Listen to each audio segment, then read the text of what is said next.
groupe se porte plutôt bien, même si on a toujours 2-3 joueurs, enfin on a 3 joueurs sur le flanc, sur le carreau. On peut récupérer Paul, Valdir, on a récupéré Darrell la semaine dernière. Donc l'effectif se garnit un petit peu plus. C'est bien parce que ça permet de donner du temps de jeu avec l'alternance coupe-championnat, de donner du temps de jeu à tout le monde, que tout le monde garde le rythme, que tout le monde se sente concerné, parce qu'on sait que la saison est très longue. Il y a 30 matchs de championnat à faire, plus la Coupe de France. On aura besoin de tout le monde. Je le répète tout le temps, mais on aura besoin de tout le monde. Oui, oui, on sait qu'ils sont sur une grosse dynamique. Ils avaient mal, ils avaient mal entamé en perdant le premier match. Maintenant, je me doutais qu'ils allaient faire ce genre de série parce qu'on sait ils se sont bien renforcés à l'intersaison. Individuellement, c'est costaud. Collectivement, c'est aussi très solide. C'est une équipe qui prend peu de buts, qui en a déjà marqué 9. Donc, c'est de nouveau un gros morceau qui se présente à nous. À nous d'être dans les dispositions dans lesquelles on était contre Colmar pour débloquer le compteur à domicile.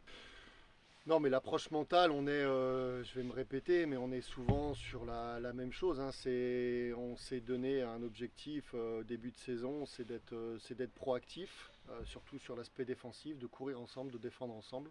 C'est un axe de progression qu'on devait avoir par rapport à la saison dernière.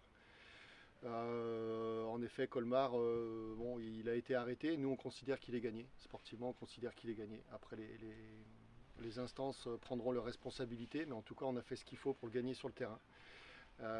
L'idée, c'est voilà, il y a beaucoup de belles choses sur l'aspect défensif, aussi de bonnes choses sur l'aspect offensif. On sait que c'est un domaine dans lequel on devait s'améliorer pour avoir plus de maîtrise, pour se créer plus d'occasions, pour marquer plus de buts. Donc on a réussi à remplir ces objectifs dans le contenu sur la performance à Colmar. L'objectif c'est de reproduire ça à la maison.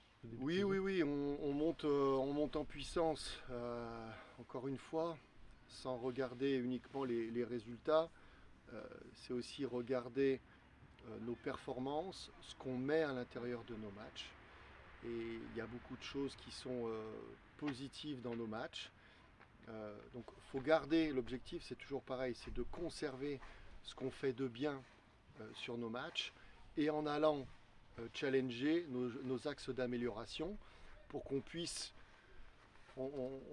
j'allais dire, trouver un rythme de croisière. On est tous, quand on est coach, peu importe le potentiel de l'équipe, on cherche à trouver un certain équilibre, un certain rythme de croisière qui permet d'être performant, de prendre des points.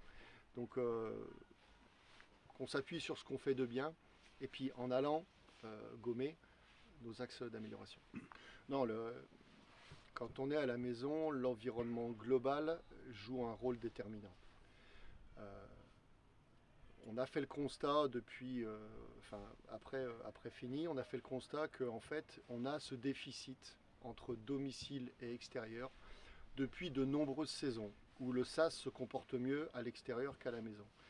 Donc on en a discuté avec les dirigeants, on en a discuté avec les supporters, on s'est rencontrés la semaine dernière, ça a été très constructif. L'objectif c'est de faire en sorte qu'à la maison, on améliore l'accueil, qu'on soit beaucoup plus chaleureux à la maison. C'est les supporters, mais pas que. En fait c'est vraiment un lien, c'est vraiment une synergie que le club on doit créer. Les dirigeants en sont conscients. J'en ai parlé aux joueurs, j'en ai parlé aux supporters. Voilà, il faut faire en sorte. Tu parlais de Dieppe tout à l'heure. Dieppe a été inspirant parce qu'on est allé là-bas, on a senti une vraie ferveur. Et c'est à nous aussi de créer ça à domicile. Quand je dis nous, c'est nous le staff, nous les joueurs, d'amener une bonne énergie qui soit reprise par les spectateurs, qui soit reprise par les supporters, par les bénévoles. Voilà. Mais ça va dès l'accueil du match jusqu'à l'échauffement, jusqu'au match. Voilà. C'est une synergie qu'il faut qu'on crée, qu'on réussisse à recréer du lien entre tout le monde. Parce que je vais pas étaler les statistiques ici aujourd'hui, mais c'est vraiment le constat qu'on a fait, que le SAS est meilleur à l'extérieur qu'à domicile. Donc il faut tous qu'on fasse un petit peu plus pour améliorer ces stats. Parfait, merci.